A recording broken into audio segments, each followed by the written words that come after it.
பொன்னில் வடித்த சிலையே பிரம்மன் படைத்தான் உனையே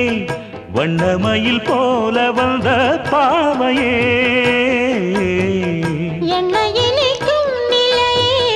இன்பம் கொடுக்கும் கலையே உன்னை எண்ணி வாழும் எந்தன் நாவியே கண்ணிமயில் தூண்டிலிட்டு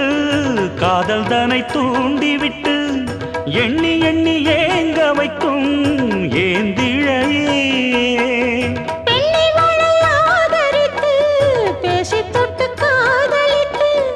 இன்பம் கண்ட காரணத்தால் தூங்கலே சொல்லி சொல்லி ஆசை வைத்தேன் துடியிடையில் பாசம் வைத்தேன் பூமர பாவை நீயடி இங்கு நான் பாடும் பாமர பாடல் கேளடி